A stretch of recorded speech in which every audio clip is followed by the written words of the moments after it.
Hello students, मैं Prince Kamboj. आज हम डिस्कस करेंगे गॉस की प्रमेय। ये लेक्चर जो होगा वो यूपी बोर्ड क्लास के लिए होगा, फिजिक्स का लेक्चर है। जिन बच्चों ने पिछले लेक्चर नहीं देखे हैं और चैनल पर जाएं, चैनल को सब्सक्राइब करें और हमारी प्लेलिस्ट ओपन कर अपनी क्लास के अकॉर्डिंग प्लेलिस्ट ओपन कर पिछले लेक्चर जरूर देख लें ताकि आपका कनेक्शन बना रहे।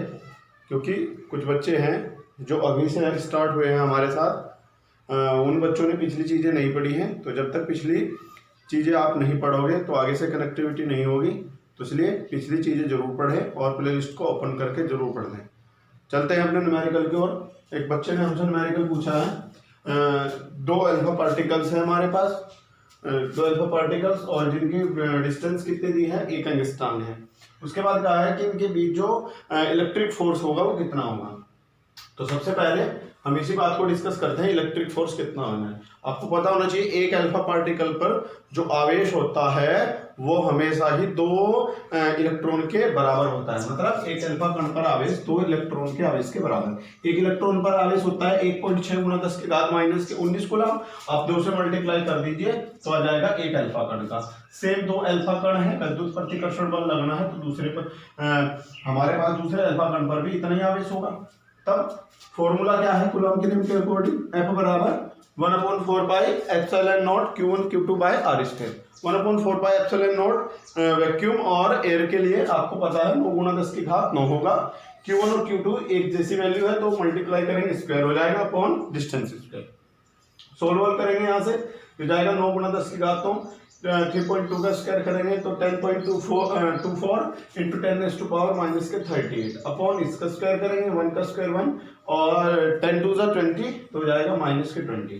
कैंसिल आउट करके यहाँ से इलेक्ट्रिक फोर्स आएगा 9.2 × 10⁻⁶ न्यूटन। इतना इलेक्ट्रिक रिपल्सिव फोर्स होगा। उसके बाद क्या कहा है कि यही 2 अल्फा पार्टिकल हैं, इनके बीच जो गुरुत्वाकर्षण बल है वो भी गुरुत्वाकर्षण बल की कंपेयरिंग करनी है हमें वैद्युत प्रतिकर्षण बल के साथ। कहा वैद्युत प्रतिकर्षण बल कितने गुना भारी होगा, किससे, यहाँ से वैद्युत प्रतिकर्षण बल से, सॉरी यहाँ से गुरुत्वाकर्षण बल से कितने गुना भारी होगा। तो हमें क्या करना है, गुरुत्वाकर्षण बल निकालना है सबसे पहले। तो गुरुत्वाकर्षण बल क्या होगा, आप सभी ने पढ़ा है, फॉर्मूला में लिख दूं 11th क्लास में। F is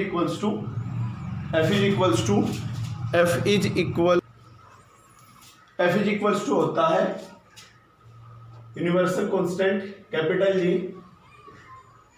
m1 m2 by r square. m1 m2 particle के मास होंगे और r डिस्टेंस है, G यूनिवर्सल कांस्टेंट है। So m1 is equals to एक अल्फा पार्टिकल को जो मास होता है वो 6.6 × 10⁻⁻27 kg। दूसरा भी अल्फा पार्टिकल है तो सेम मास होगा। डिस्टेंस इनकी जितनी हमारे अल्फा पार्टिकल यहाँ इलेक्ट्रिक फोर्स के लिए थे उतने ही डिस्टेंस पर प्लेस्ड है। कितनी डिस्टेंस है, 1 × 10⁻⁻10 मीटर। हालांकि एक एंगस्ट्रॉम गिवन थी आपके क्वेश्चन में, बट हमने ली है उसको मीटर में कन्वर्ट किया है। सो हम यहाँ फोर्स अप्लाई करेंगे तो जाएगा जी की value 6.67 × 10⁻⁻11 into m1 m2 same value है तो स्क्वायर हो जाएगा अपॉन डिस्टेंस स्क्वायर। सोल्व करेंगे तो सोल्व करके यहाँ से आ जाएगा Fg की वैल्यू हमारे पास इतने न्यूटन का फोर्स होगा। अब हमें कंपेयरिंग करनी है तो इसको कहेंगे इक्वेशन फर्स्ट और इसको इक्वेशन सेकंड, डिवाइड कर देंगे इक्वेशन सेकंड बाय फर्स्ट करेंगे। बट हमें निकालना है इलेक्ट्रिक फोर्स कितने गुना भारी है, मतलब कितने गुना ज्यादा है, किससे, हमें निकालना है ग्रेविटेशनल फोर्स से। तो हम क्या करेंगे, यहाँ से इसका रेसिप्रोकल करेंगे। तो रेसिप्रोकल बोथ साइड उल्टा किया तो पता चला कि जो इलेक्ट्रिक फोर्स है वो ग्रेविटेशनल फोर्स के कितना गुना ज्यादा है, 3.15 × 10⁻35 इतने इससे गुना भारी होगा। किससे, ग्रेविटेशनल फोर्स से। ठीक है, आगे चलते हैं और आगे जो हम डिस्कस करेंगे वो हम डिस्कस करेंगे गॉस की प्रमेय। हम डिस्कस करेंगे गॉस की प्रमेय और गॉस की प्रमेय डिस्कस करने में हमें पहले डिस्कस करना पड़ेगा इलेक्ट्रिक फ्लक्स, मतलब विद्युत फ्लक्स और उसके बाद हम इसमें ही विद्युत फ्लक्स पढ़ने से पहले हमें डिस्कस करना पड़ेगा इसमें क्षेत्रफल सदिश। ठीक है, तो सबसे पहले जो हमारी हेडिंग रहेगी वो गॉस प्रमेय का ये पार्ट 1 है। हालांकि आपकी गॉस प्रमेय जो होगी वो पार्ट 2 में होगी, बट आज हम डिस्कस करेंगे आपका क्षेत्रफल सदिश। ठीक है, क्षेत्रफल सदिश, क्षेत्रफल सदिश। क्षेत्रफल सदिश मतलब जो क्षेत्रफल है वो एक वेक्टर क्वांटिटी है। ठीक है, आपका वॉल्यूम वगैरह वो वेक्टर क्वांटिटी नहीं है। ठीक है, एरिया जो होगा वो वेक्टर क्वांटिटी होगा। कैसे वेक्टर क्वांटिटी होगा? सपोज ये हमारे पास यहां कोई भी शेप लो, सपोज ये कोई स्क्वायर है, इसका स्क्वायर है, तो हम इस स्क्वायर को ये प्लेस्ड है X axis and Y axis coordinate पर। ये आपके एक्स एक्सिस और वाई एक्सिस कोऑर्डिनेट है। ठीक है, स्क्वायर है या रेक्टेंगल है जो भी आपको लेना है। ठीक है, इसकी साइड मैंने सपोज की है ए, तो ये साइड भी इसकी ए होगी, ये भी साइड है। ये पॉइंट हम कहेंगे a,0, ये पॉइंट आपका होगा a,a और ये पॉइंट आपका होगा 0,a और ये पॉइंट होगा आपका 0,0। ठीक है, तो कहा इसका एरिया कितना होगा। ठीक है, तो एरिया को हम डिस्कस करेंगे। तो एरिया के लिए हमें क्या करना पड़ेगा, आपको पता है अगर ये स्क्वायर है तो स्क्वायर का जो एरिया होता है वो होता है हमेशा ही साइड का स्क्वायर। तो साइड कितनी है इसकी ए, तो हम करेंगे ए का स्क्वायर करेंगे तो आएगा ए स्क्वायर। ए का स्क्वायर करेंगे तो कितना आएगा, यहाँ से ए स्क्वायर आएगा। ठीक है, अगर हम इसका एरिया निकालना चाहें तो एरिया हम ऐसे भी निकाल सकते हैं। बाय द वे ये पॉइंट आपका ए, ये पॉइंट बी, ये पॉइंट सी और ये पॉइंट डी। तो मैं कहूंगा जो ए बी साइड है, ए बी वो कितनी है, ए बी वो ए वेक्टर है, क्योंकि अगर मैं इसको वेक्टर क्वांटिटी कहूँ, और जो दूसरी साइड है आपकी वो कितनी दी है इसकी, बी सी, BC भी आपकी ए वेक्टर है। तो इसका जो एरिया होगा तो area is equals to length into breadth, तो जाएगा AB cross BC, AB cross BC। ठीक है, मैथमेटिक्स में भी आप 12th क्लास में पढ़ोगे, हालांकि 11th में भी आप वेक्टर पढ़ गए हो। तो AB कितना है हमारे पास, ए वेक्टर क्रॉस ए वेक्टर। ठीक है, ये जो हम AB और BC लेते हैं ये हमेशा ही इनके बीच के परिणाम से लेते हैं। इनके ए क्रॉस जो ए होगा वो इक्वल होगा ए क्रॉस बी से। A cross B is equals to A B sine theta into N cap, into N cap. N cap यहाँ रिप्रेजेंट करती है डायरेक्शन। किसके डायरेक्शन रिप्रेजेंट करती है, जिसका हम एरिया फाइंड आउट करते हैं। ध्यान रखना है, जिसका भी एरिया फाइंड आउट करते हैं उसकी जो डायरेक्शन होगी, उस पर एरिया की जो डायरेक्शन होगी हमेशा ही परपेंडिकुलर होती है। कैसी होती है, परपेंडिकुलर आउटवर्ड, यानी कि बाहर की ओर लंबवत होती है। किधर होती है, बाहर की ओर लंबवत, आउटवर्ड होती है। ठीक है, तो इसी तरीके से हम ए क्रॉस ए को निकालने वाले हैं। तो एक यहाँ से ये यूनिट वेक्टर होता है, तो A cross A is equals to आएगा A into A sine theta. Theta is the angle between A B and B C, so angle is 90 degree, sine 90 is 1, तो एरिया आ जाएगा हमारे पास ए स्क्वायर। हालांकि हमने area find out किया है, यहाँ से मैग्नीट्यूड से ए बी स्क्वायर है, ये भी स्क्वायर है। बट ध्यान रखना है जो क्षेत्रफल सदिश है इसका नाम दिया गया है, इसका मतलब जितने भी हमारे क्लोज सरफेस के शेप वाले जितने भी हमारे बॉडी होगी, उन सब बॉडी के लिए हम इस एरिया वेक्टर की जो डायरेक्शन है हमेशा ही कैसे लेंगे, आउटवर्ड लेनी है। कैसे लेनी है, आउटवर्ड लेनी है। ये हमारी कोई शेप दी है, अगर पूछता है इस पर जो क्षेत्रफल सदिश है इसकी डायरेक्शन किधर होगी, मतलब दिशा किधर होगी, तो दिशा किधर होगी, बाहर की ओर होनी है। किधर होनी है दिशा, बाहर की ओर होनी है, अभिलंबत बाहर की ओर होनी है। ठीक है, अभिलंबत बाहर की ओर होनी है। ठीक है,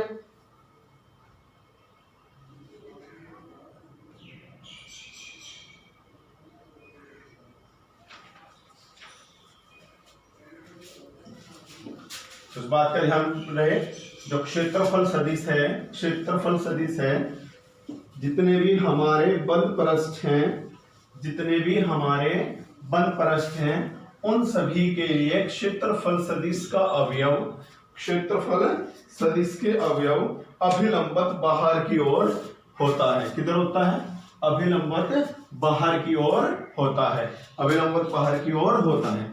आगे हम डिस्कस करने वाले हैं घनकोण को। किसको डिस्कस करने वाले हैं, घनकोण, सॉलिड एंगल, सॉलिड एंगल। तो सॉलिड एंगल को हम डिस्कस करेंगे। ये हमारे पास कोई बॉडी, ठीक है, क्लोज सरफेस, इसका जो सरफेस एरिया है वो कितना लिया है हमने, एस लिया है। और इसी बॉडी में एक हमने सूक्ष्म अक्षेत्रफल अवयव लिया है। क्या लिया है इस बॉडी में, एक हमने सूक्ष्म अक्षेत्रफल अवयव लिया है। तो हमने लिया है एक सूक्ष्म सा ये क्षेत्रफल।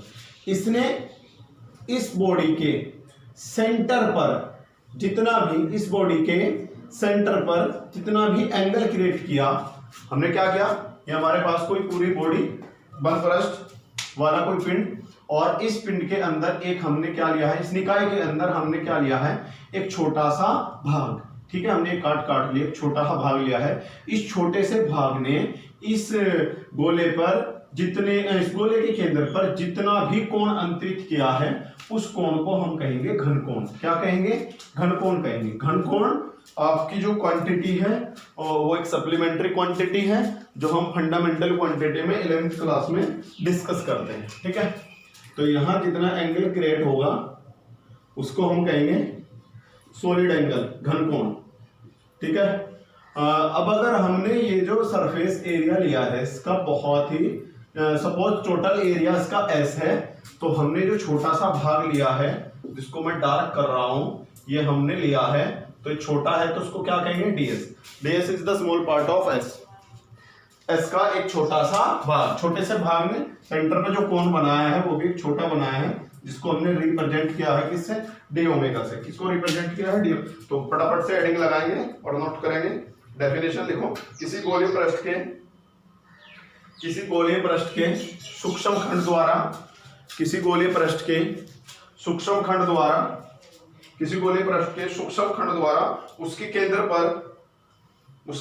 पर अंतरित कोण को, उसके केंद्र पर अंतरित कोण को, उसके केंद्र पर अंतरित कोण को घन कोण कहते हैं। उसके केंद्र पर अंतरित कोण को घन कोण कहते हैं। इसे ओमेगा से प्रदर्शित करते हैं। ठीक है, लेट अस कंसीडर, जो हमने यहां से एरिया लिया है वो कितना लिया है, डीएस, और इसका सेंटर ओ है, और सेंटर से यहां तक की जो डिस्टेंस है इसको मैं कहूंगा इसकी रेडियस। ये रेडियस मैंने सपोज की है, कितनी है रेडियस, आर। कितनी रेडियस है, आर। और ये एंगल जो क्रिएट हुआ है वो बहुत छोटा सा एंगल है, इसको रिप्रेजेंट किया है डी ओमेगा से। किससे रिप्रेजेंट किया है, डी ओमेगा से रिप्रेजेंट किया है। तो आप सभी ने पढ़ा है arc is equals to angle is equals to arc upon radius, arc upon radius. ठीक है, इसका मतलब कोण बराबर होगा चाप बटे त्रिज्या। कोण बराबर क्या होगा, चाप बटे त्रिज्या। तो कोण बराबर जो होगा वो चाप बटे त्रिज्या होगा। ठीक है, कोण हमने कितना लिया है, डी ओमेगा लिया है, और चाप कितना है, यहां से चाप इसका एरिया को रिप्रेजेंट कर रहा है, तो चाप है ds, और रेडियस कितनी है इसकी, r।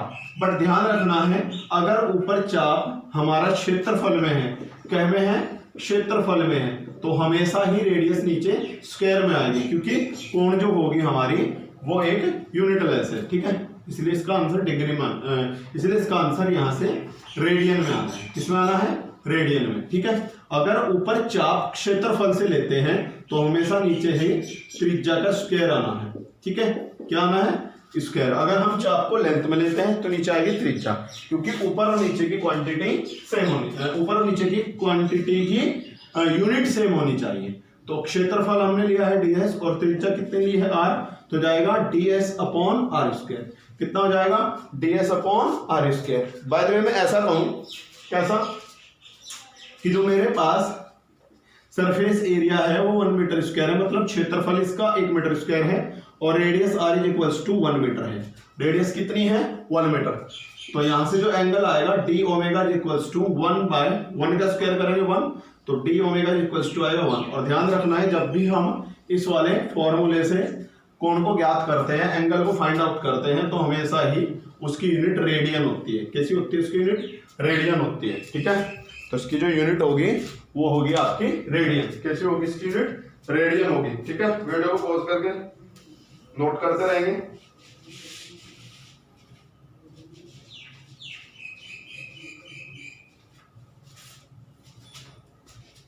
ठीक है, तो एंगल की जो यूनिट आई है हमारे पास कितनी आई है? रेडियन में आई है। ठीक है, बट जो हम निकाल रहे हैं वो निकाल रहे हैं सॉलिड एंगल, मतलब इसके लिए घन कोण। ठीक है, तो हम इसके लिए जो घन कोण निकाल रहे हैं, तो स्फीयर के लिए ध्यान रखना है, कोण की अगर हम बात करें तो कोण की जो फॉर्मूला है, कोण बराबर चाप बटे त्रिज्या से हमेशा ही यूनिट आती है रेडियन में, पर जो घन कोण होता है उसकी जो यूनिट होती है वो होती है स्टेरेडियन। क्या होती है? स्टेरेडियन। क्योंकि जो रेडियन हम देखते हैं कोण के लिए वो देखते हैं हम 2D सरफेस में, टू डायमेंशनल में, द्विविमीय में। और ध्यान रखना है घनकोण के लिए जो देखते हैं वो देखते हैं 3D में। किसमें देखते हैं? 3D में। दोनों में फर्क रहेगा। तो घनकोण के लिए इसकी जो यूनिट होगी स्टेरेडियन होगी। बाय द वे आप इस एंगल से किसी भी इस फॉर्मूले से किसी भी एंगल को फाइंड आउट करते हो तो हमेशा ही यूनिट आपकी आनी है रेडियन में। बस ध्यान रखना है दोनों में क्या फर्क होगा। अगर आप रेडियन में फाइंड आउट कर रहे हो तो बॉडी आपकी जो होगी वो 2D शेप की होगी। बाय द वे आप स्टेरेडियन में फाइंड आउट कर रहे हो तो आपकी जो बॉडी होगी वो 3D शेप की होगी। तो 3D शेप के लिए स्टेरेडियन और 2D शेप के लिए आपका आएगा रेडियन। ठीक है, 2D शेप के लिए आपका रेडियन और 3D सरफेस के लिए आएगा आपका स्टेरेडियन। आगे हम डिस्कस करेंगे फ्लक्स। नेक्स्ट हम डिस्कस करेंगे कि फ्लक्स क्या होता है। हालांकि 11th का टॉपिक है सॉलिड एंगल। ठीक है, इसका थोड़ा बहुत यूज है इसलिए आपको पढ़ा दिया।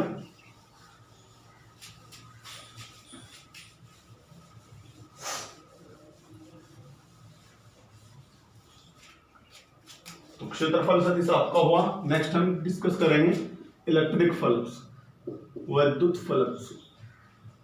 विद्युत फ्लक्स क्या होगा? ठीक है, डिस्कस कर देते हैं।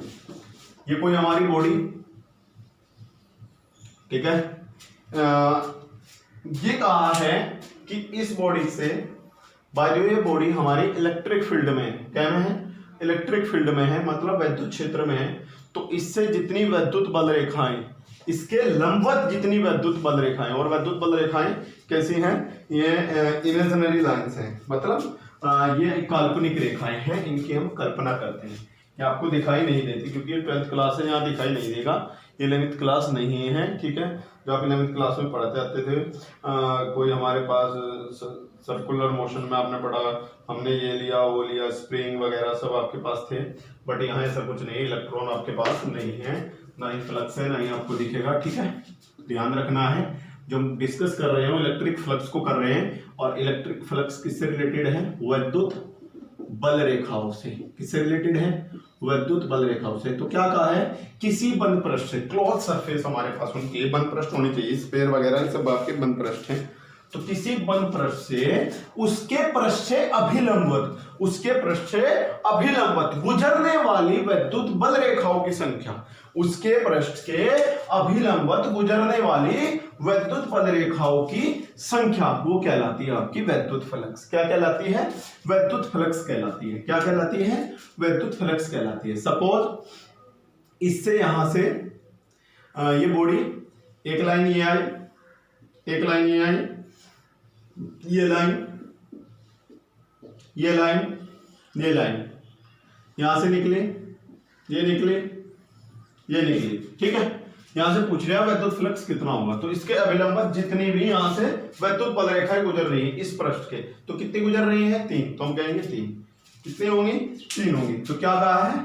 ये है number of force lines, number of force lines, मतलब विद्युत बल रेखाओं की संख्या, विद्युत बल रेखाओं की संख्या। ठीक है, तो किसी भी पृष्ठ के अभिलंबत गुजरने वाली काल्पनिक विद्युत बल रेखाओं की संख्या विद्युत फ्लक्स कहलाती है। काल्पनिक विद्युत बल रेखाओं की संख्या विद्युत फ्लक्स कहलाती है। ये हमारे पास कोई बॉडी और यहां से इस बॉडी, ये हमारे पास कोई बॉडी, और इस बॉडी से ये लाइन, ये लाइन, ये लाइन, ये लाइन, ये लाइन, ठीक है, ये भी लाइन।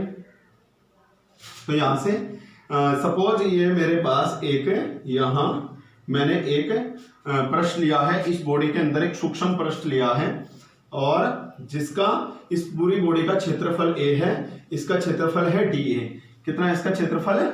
dA है। कितना है इसका क्षेत्रफल? dA है। ठीक है, इसका क्षेत्रफल मैंने लिया है dA और यहां से ये मैग्नेटिक लाइंस पास हो रही है, ऐसे ये मैग्नेटिक लाइंस पास हो रही है,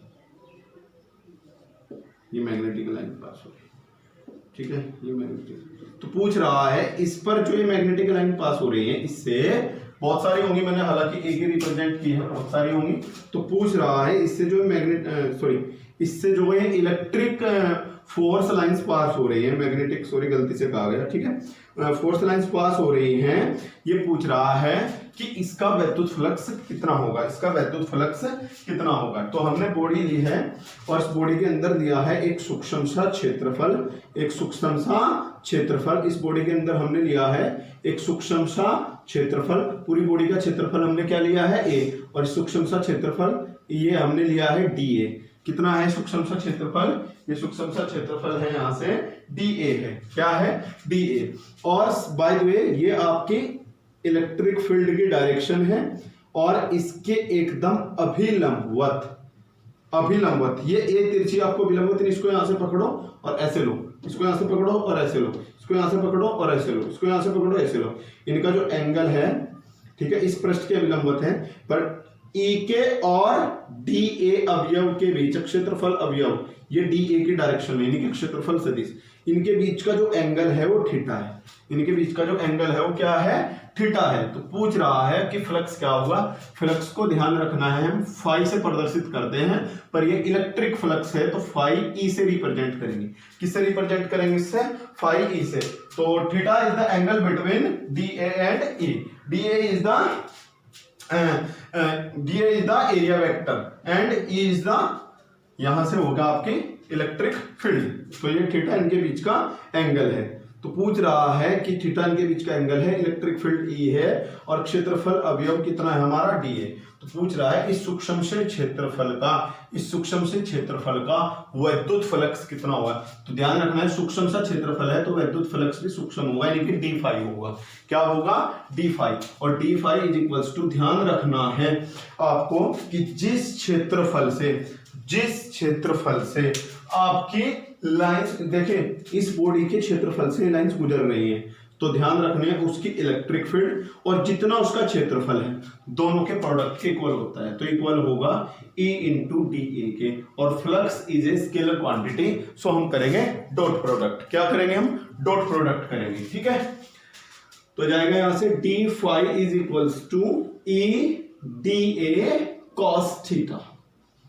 ठीक है, किसके अकॉर्डिंग हमने यूज किया है? ये यूज किया है हमने ए डॉट बी के अकॉर्डिंग। A dot B is equals to A B cos theta. A dot B is equals to होगा ए बी कोस थीटा। ठीक है, तो ध्यान रखना है डी फाई सूक्ष्म सा क्षेत्रफल है, सूक्ष्म सा वैद्युत फ्लक्स है जो सूक्ष्म से क्षेत्रफल से अभिलंबत गुजरने वाली वैद्युत फ्लक्स रेखाओं से हम निकाल रहे हैं। ठीक है, इसके लिए डायग्राम होगा, इसे नोट करेंगे और फटाफट से पहले लिख लें डेफिनेशन। लिखें डेफिनेशन में, वैद्युत क्षेत्र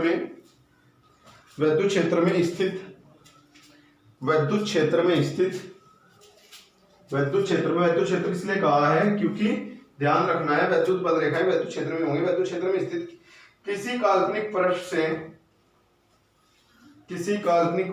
से संबद्ध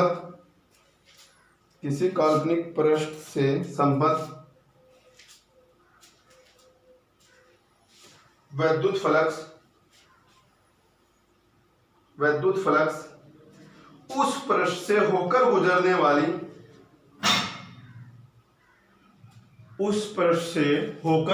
वाली वैद्युत बल रेखाओं की संख्या होती है। वैद्युत बल रेखाओं की संख्या होती है।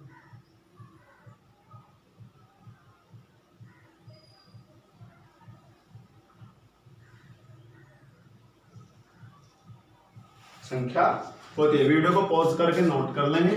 ठीक है, और ध्यान रखना है कैसी क्वांटिटी है वैद्युत फ्लक्स एक आपकी स्केलर क्वांटिटी है। कैसी क्वांटिटी है? आपकी स्केलर क्वांटिटी है। ठीक है, थोड़ा और डिस्कशन देख लेते हैं। बाय द वे किसी बॉडी से रेखाएं अंदर की ओर प्रवेश कर रही हैं तो हम कहेंगे फ्लक्स होगा आपका नेगेटिव, और अगर बाहर निकल रही हैं तो हम कहेंगे फ्लक्स कैसा है, पॉजिटिव। तो बाहर निकलती हुई अभिलंबन जितनी भी पद रेखाएं हैं सबका फ्लक्स पॉजिटिव, एंटर करती हुई का सबका नेगेटिव होगा। ठीक है, एंटर करती हुई का सबका नेगेटिव होगा।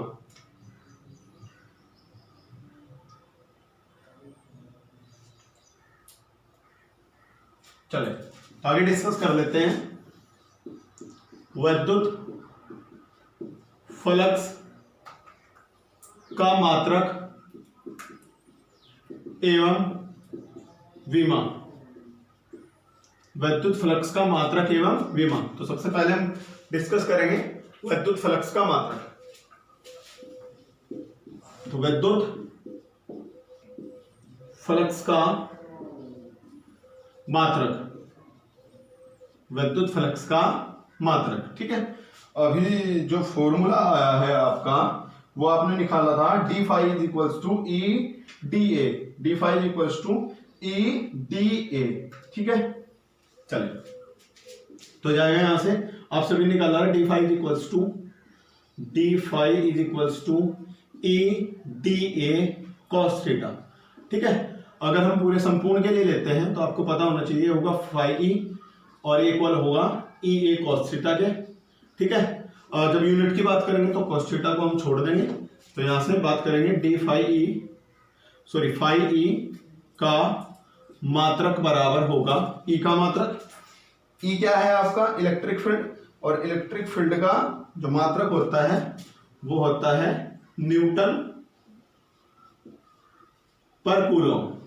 ठीक है, और इंटू में क्या है आपका क्षेत्रफल, क्षेत्रफल का जो मात्रक होगा मीटर स्क्वायर।